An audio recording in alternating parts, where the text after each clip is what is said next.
I like music. I like all kinds of music.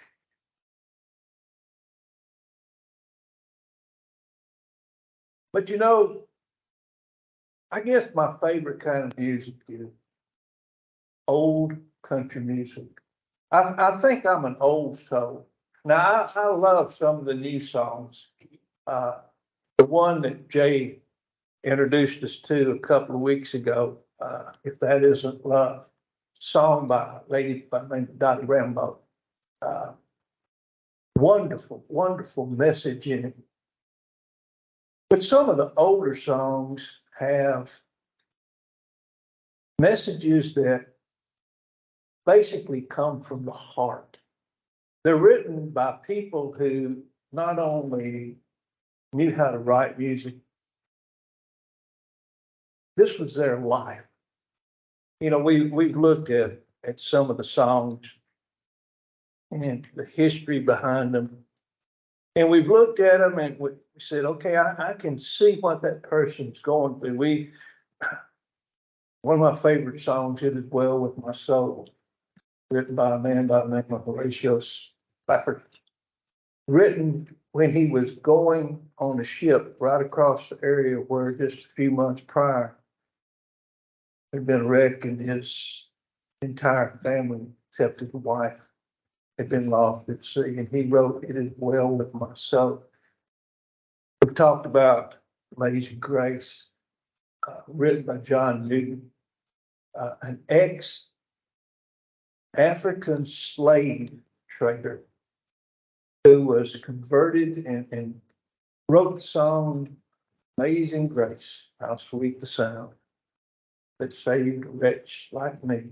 We've talked about Fanny Crosby, the lady who was struck blind by a tragic accident from a doctor applying an incorrect salve to her eyes when she was very young. But we go on and write songs like, I'll know my Redeemer when I reach the other side. His smile will be the first to welcome me. I shall know him by the print of the nails in his hand. At the cross where I first saw the light. And you can look at those songs and sometimes we sing them, but we don't really comprehend what went into the thought behind the one that wrote that song. Last time I spoke, I think we talked about one song that I really love. It's Take My Hand, Precious Lord, written by a black gentleman, Thomas Dorsey, written at the time his wife had died giving birth to their child. She died, child died. He sat down and wrote, Precious Lord, take my hand. When my way groweth drear, precious Lord, lean to me. And when you look at the message behind that song, it makes it a whole lot more meaningful because it's not just words on a piece of paper that somebody has put down. It's not just a repetitive phrase that they say over and over. It is their soul being poured out. You can almost feel pain they're going through as they write those words. I want to share one with you tonight. I think I'm an old soul when it comes to songwriting. I was blessed. My father led singing till I got to be 16 years old. When I started lead singing, he said, I'm through. I said, why? He said, I've done it long enough. I said, why are you quitting? He said, because you're going to do it now. I said, where'd you get that idea? He said, from my father, because he led singing until I got old enough to lead singing. And then I had to start doing it. And he led at Dog Creek. My grandfather was a gentleman who had a second grade education, but loved to sing. My grandfather was named after Finest Ewing. May not mean anything to you, but if you go to Montgomery Bell Park, and go over to the little chapel in the woods where the Cumberland Presbyterian Church started, you'll see the name Finest Ewing. Because my grandfather was reared in a Cumberland Presbyterian family until a circuit riding preacher came by and converted the entire community. But I love the old songs because they have a meaning behind them. I understand, in some sense, the pain that went into those songs. I like to sing, but I have to confess to you, I like cartoons too. I like the old cartoons. One of my favorite cartoons growing up, and still today, I'll admit to you, I still watch the cartoon shows today. I like the Rocky Bullwinkle show. Little squirrel, big moose. But my favorite characters in that were Mr. Peabody. You may not remember Mr. Peabody. Mr. Peabody was a little dog. He was a genius dog, though. Genius dog. You remember his aide, his little guy ran around with him? Sherman. Sherman went with Mr. Peabody. I learned more history from Mr. Peabody and Sherman than I did in all my classes in school, because Mr. Peabody had something special. Remember what it was? He had the Wayback Machine. The Wayback. I love the Wayback Machine because he and Sherman would ask him questions about things that occurred in history. And he said, well, Sherman, why don't we do this? Let's go to the Wayback Machine and we'll go way back and watch it occur.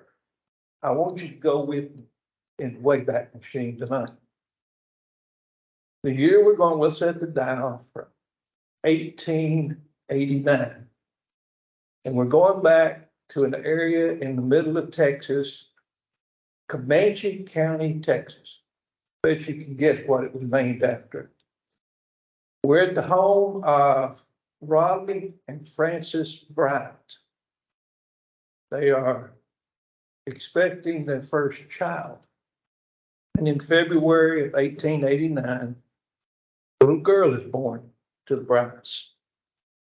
They named her, and excuse my Spanish, Juana Ora Bryant. Having some Mexican descent in their family, they named her Juana Ora because that means good prayer. She was an answer to a prayer for that family. Now that family will go on to have 9 children, 8 girls, 1 boy. 8 girls, 1 boy. Juana will live at home until she's 22. And in 1911, she will leave home and marry Mr. J.B. Carnes. Mr. J.B. Carnes and his new wife, Juana, will move to Austin, Texas, to the capital. Now keep in mind what's going on in Texas at this time. The oil rush has started, it's expanding, there's money everywhere. They move to the capital and JB starts a construction company. And he is extremely successful in that construction company to the point he owns his own lumber mill and lumber yard. Now, not only is he successful, the family expands. He and his wife will have 12 children, 7 boys, 5 girls, 3 of which will have a rare form of muscular dystrophy. And they do fine until the year 1928. In 1928, tragedy strikes the family. Their second oldest son, who is 16 years old, contracts pneumonia, dies.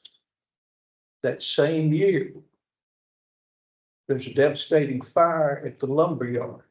Destroys the lumber yard, destroys the mill, totally wipes out J.B. Carnes' business. He has no insurance. No insurance. Just a few months after that is 1929. Would you like to guess what happens in 1929? The Depression. There's no work.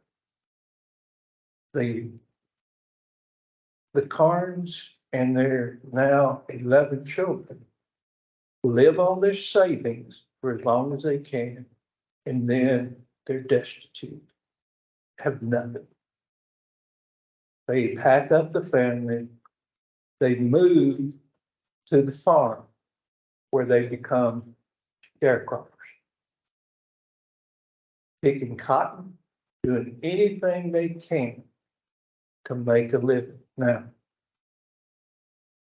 my father was born in 1918, and it dawned on me one day that 1918, I'm not real good at math, but I can figure that he was 11 years old when the Depression started. And I asked him, they lived on a farm, Cheatham County, less than a mile and a half from where we live now. And I said, how was the Depression? He said, son, we didn't know there was Depression. He said, we were poor when it started. We were poor in the middle. We were poor at the end of it. He said, but we had relatives that lived in the city. He said, it was rough on them. They were farmers, but they weren't sharecroppers. I had a friend who was not that fortunate. He and his family were sharecroppers in northern Alabama. He worked picking cotton. He said his father picked cotton, his mother picked cotton, his brother picked cotton, and when he was old enough to drag a cotton sack behind him, he picked cotton. Until the Depression ended. Here's the Carnes family. Keep this in mind. They are on a farm. They're sharecroppers. They have 11 children. 3 of them are what we now deem special needs children. You can imagine what it takes to take care of that kind of family. You can only imagine the struggles that they go through for almost 10 years as the Depression lasts. But in 1937, the Depression is beginning to wind down and things are beginning to look better for the Carnes family. But in 1937, Mrs. Carnes' father was killed while walking on the sidewalk by a drunk driver. 3 months later, her mother will die from the grief of losing her husband. What do you do when you face this many struggles? Today in Bible class, we talk about what do you do when you're frustrated? We asked the question, do you ever get frustrated? And of course, we had one nice lady who raised her hand and pointed to her husband to indicate that that was the source of her main consternation in life. But what do you do when you struggle in life? Picture this lady, 11 children, 3 special needs, a husband who's a sharecropper. I cannot imagine what she's living in. I can't imagine the struggles she's going through. I can't imagine what's going through her mind. So she sits down and puts pen to paper and writes the words to a song. We just sang it. Can you pull up number 26? Pull up the first verse of number 26.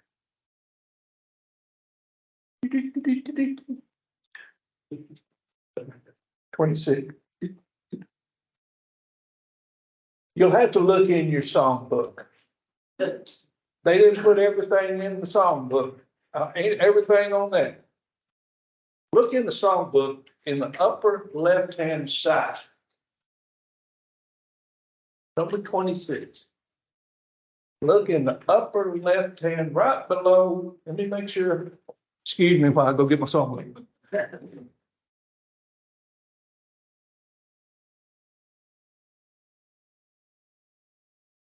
If you look in right to the left, you see the title is right in the middle of it. It says An Empty Mansion, right? Look to the left. Do you see a name right there? On the bottom. You think I can read that? I'm lucky to read the big letters back there. I'm the kind that goes to the eye doctor and he says, cover your right eye. Okay, what letters do you see on the chart? What chart? I can't see the chart. There isn't. The author of this song, and it's written in 1937, is a lady by the name of Wynna Ora Bryant Carnes. This is J.B. Carnes. You know her story now.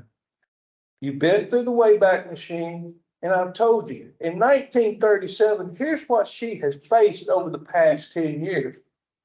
Lost a child, lost a father, lost a mother, is the wife of a sharecropper, has 11 kids, 3 of which are special needs with muscular dystrophy. No telling what she's lived in for the past 10 years. Here's the words to her song. Here I labor and toil as I look for a home. Just a humble abode among men. I understand what she's saying.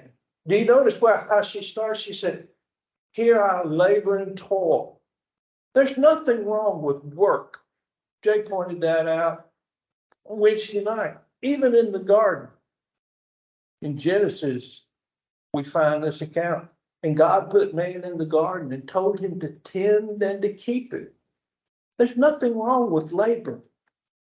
She's not complaining about the labor. It's that second word. Here I labor and toil. What's the difference between labor and toil? Labor is work. Work that is gratifying. Work that you feel good about doing. Toiling is struggling. This lady knows what struggling is all about. You know, sometimes I think I got it rough. Sometimes I wonder, if I'm going to make it through another day. Sometimes when I get up, I say, what? I got to deal with this again. I know nothing. I know about work. I was taught how to work. I know nothing about struggling as the wife of a sharecropper. This lady knows it. What's she looking for? She knows there's something out there. Here I labor and toil as I look for a home. What are you living in now? Sharecropper's shack. Sharecropper's shack. And you see the message here? I'm looking for a home here. And she said, I don't want anything big here. I just want a humble house. Why do you just want something humble? She said, if you've seen what I've been living in for the past 10 years, anything that had a roof and 4 walls and a floor in it would be an upgrade to me. A humble house. Humble abode among men. But in heaven, while in heaven, a mansion. Can you picture that in your mind? She can in hers. She knows what's out there for her. What carried her through these 10 years of the Great Depression, the wife of a sharecropper? knowing something better is out there. She said, that's what's out there for me. Yeah, I can put up with a whole lot here when I know there's something better out there. I labor and toil to look for a home, just an humble abode among men, while in heaven a mansion is waiting for me, and the gentle voice pleading, come in. This afternoon at NHC, we talked about invitations. And I told a little story. I thought it was cute, that story itself. Lady had prepared a big meal for her socialite friends, invited them all in, had the house cleaned and all the flowers decorated, had it catered, had everything ready, got her little 6-year-old daughter all prepped up for this debutante outing. And all the fancy ladies came and sat down at the table, and she looked at her little daughter and she said, "Sweetie, why don't you say grace?" And her little daughter said, "Mama, I'm scared. I don't know what to say." She said, "Just say what Mama says at times like this." She bowed her head and said, Dear Lord, I got no idea why I brought these people here."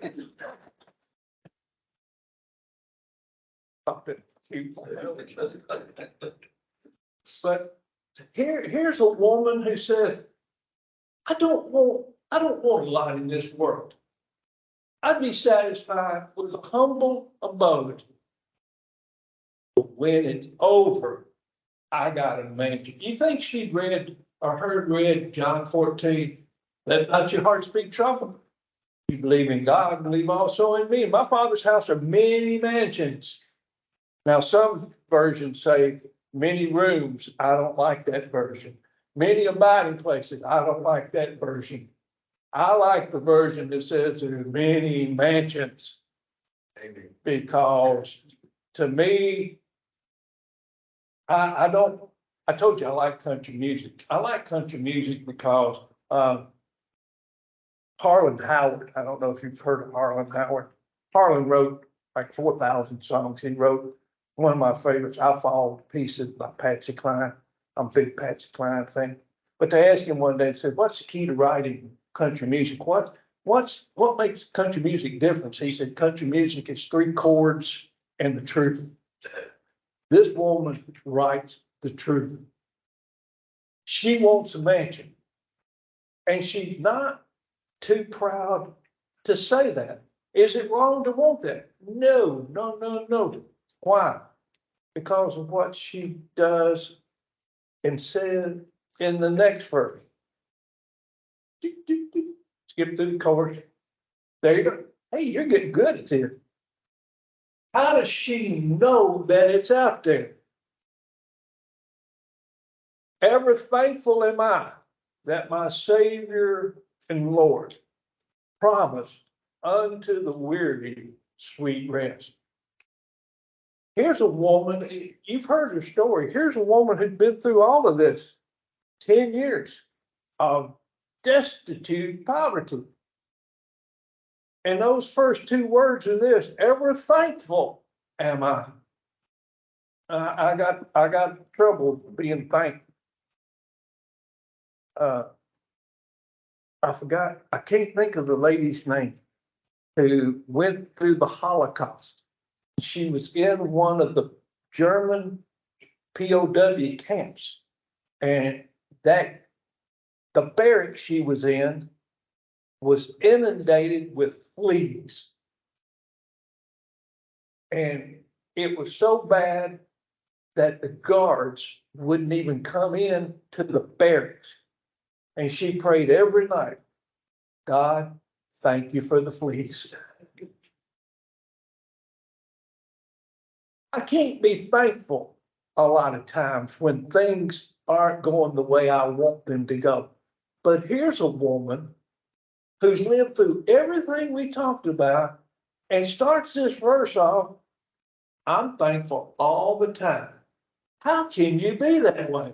Because I know the promise. You know, that's one thing that sustains us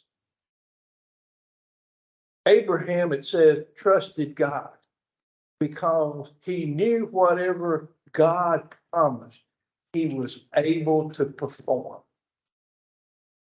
Look in the Old Testament, from the book of Genesis all the way through the book of Malachi that we talked about today in Sunday school. You see God promising things and God fulfilling those promises. John 14 said, I go to prepare a place for you. And if I go, I will come again and I'll take you back where I am. That's a promise you can put down in stone. And this woman understood that promise. There's a mansion now waiting for me. Are you sure? I'm sure. How do you know that? He promised it. Ever thankful am I that my Savior and Lord promised unto the weary. Weary. Do you think that's a pretty good self-description of this woman? Of all she's been through, I would have found 1,000 different things to complain about.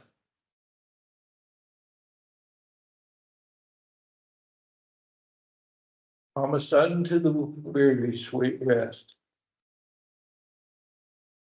Nothing more could I ask than a mansion above. There to live with saved and blessed. What do you want? Why nothing? Or Brian Carnes? I want my mansion. I want my mansion. I've struggled enough in this life. Buried your kids. I watched my husband lose everything. I spent my life taking care of 11 children, 3 of them with muscular dystrophy. Tired. But I know there's rest. Jesus in Matthew chapter 11 said, come unto me, all you who labor, heavy laden. Kind of goes back to the first verse of this song. Here I labor, toil, heavy laden. I will give you rest. Take my yoke upon you and learn of me, for I am meek and lowly in heart. Find rest unto your soul. My yoke is easy. My burden is light. I won't rest from my labor. I want to be with the saved and the blessed. I'm tired of being surrounded by poverty, sadness, watching people lose everything. I know there's something better. When do you get that reward? Miss Carnes, third verse. When my labors, toilings have ended below, and my hand shall I folded in the rest. You see that word again? Rest. You ever just get worn out? And you sit down and your wife comes in and says, well, you done sitting there with the fire on and the TV on. I'm resting. Why? I'm tired. I'm just tired. Well, what have you done? I don't know, but I'm tired of doing it. I know that. I have no idea what it means to be tired compared to this woman.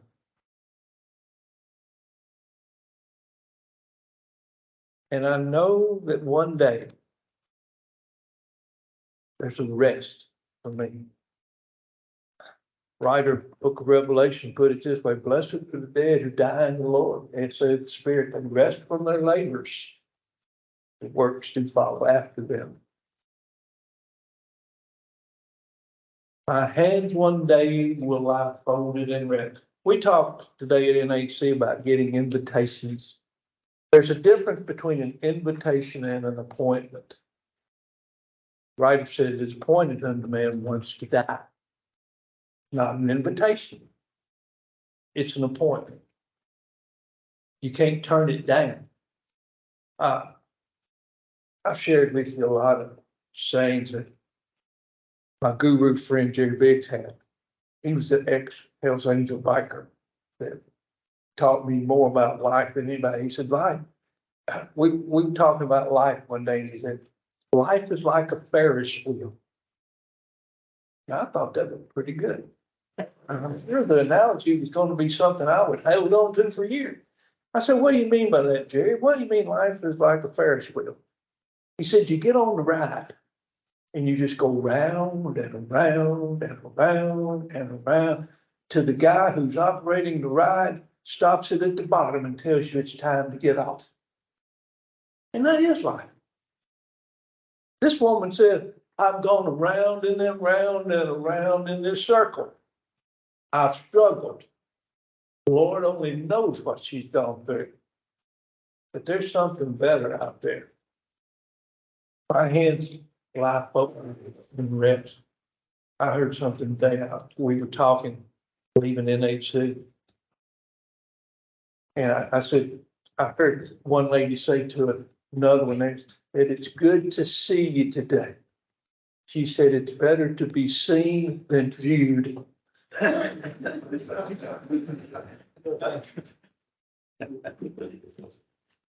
And I thought, these ladies, I feel great going out there because Ken and myself are in the youth group out there. But here's the lady right here. She said, when they fold my hands, I'm at rest, I'm in peace, and there's something waiting for me when this life is over. Paul put it this way, if in this life only we have hope, depending on your translation, we're most pitiable. In West Nashville, not worth it.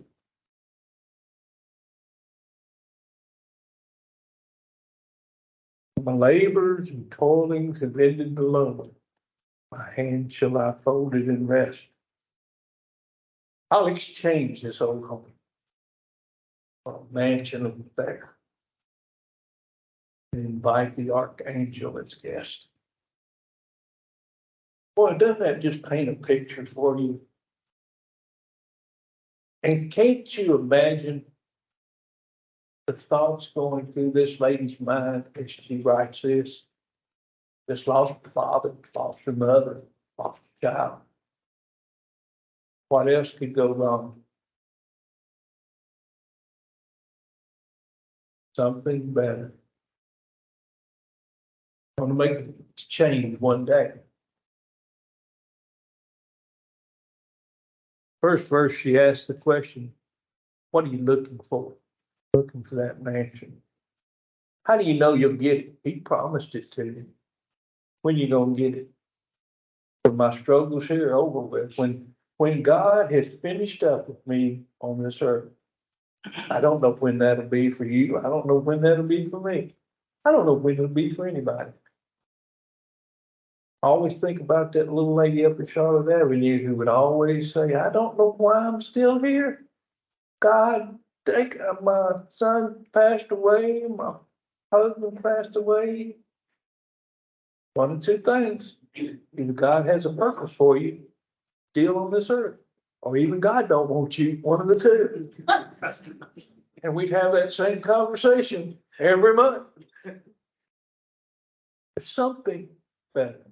And that's what the chorus is all about. There's a mansion now empty. I go to prepare a place for you. If I go, I'll come again. Just waiting for me. You notice, she doesn't talk about what we're all going to get when we get to heaven. What the good people are going to get when they cross over Jordan. She said, the rest of you, I feel for you. That's okay. You do the best you can. For me, I got something waiting for me. And this may be the first time in her life. I don't know this woman, history or anything. I don't know her personally, never met her. But I know there's something about a mom that gives up everything for her children. She got 11 of them. 3 of them are special needs. Growing up, I thought my mother was strange. 'Cause when we ever had fried chicken at the house, my mother was not the best chicken fryer in the world. But we lived right behind Kentucky Fried Chicken.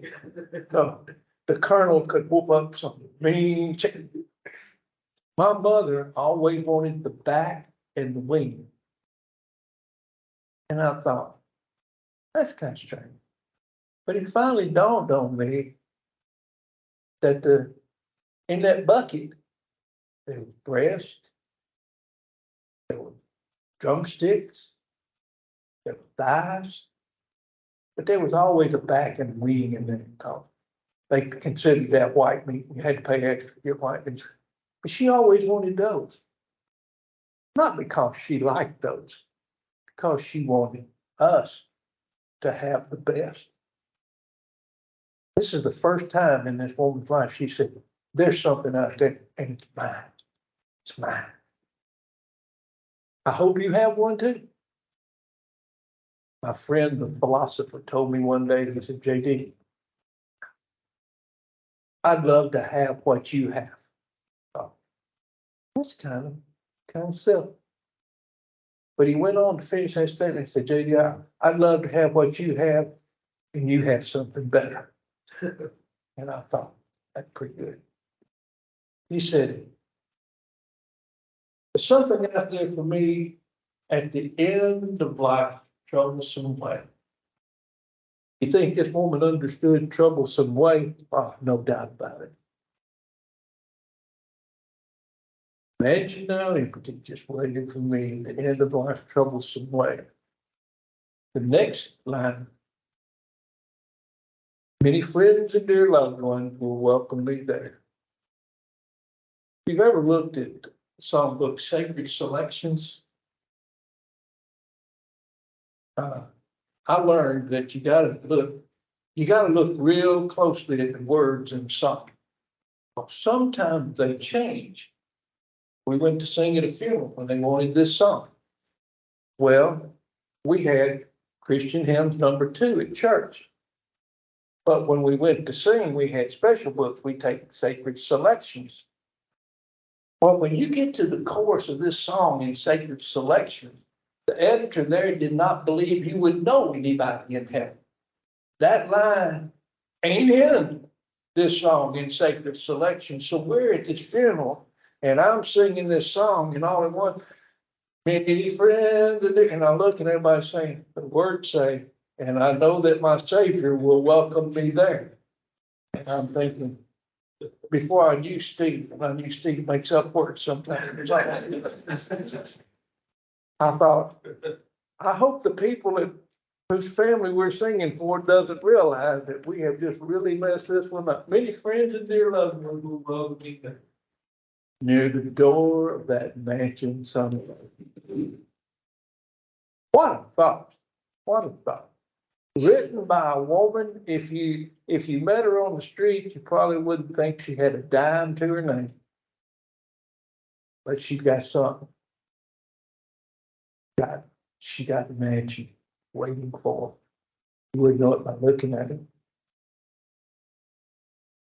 But she, I kind of picture her as a lady that went around with a smile most of the time.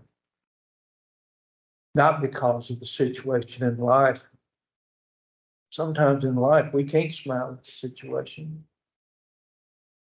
Sometimes life's not fair. Sometimes the worst thing you can imagine may happen to you.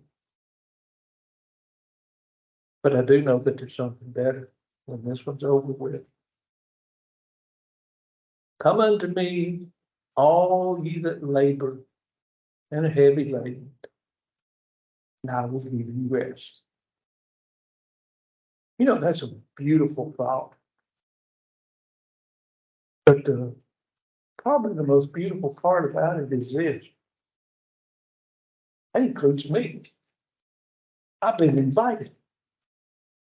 I've been asked to come. Don't you feel good when somebody sends you an invitation? A special invitation. You can accept it. You turn it down. It's your choice. I'm sure this woman, Wayne, Orla, Brian, Carnes, never considered turning down that invitation because she knew she had a mansion up there waiting for her. You know, a great thing, we got one too. He's promised it to us. He's promised it to each one of us. Be thou faithful unto death, and I'll give you a crown of life. I go to prepare a place for you, he said. If I go, I'll come again. I'll come get you. You won't miss it when it happens. Wonderful story behind a very simple song. Next time we sing it, you'll know the rest of the story, as Paul Harvey would say. Might make you appreciate it a little more. Might make you understand you're not the only one struggling in life. We always offer an invitation. If there's anything we can do to assist you in any way, we invite you. Let us know that. While we're standing in the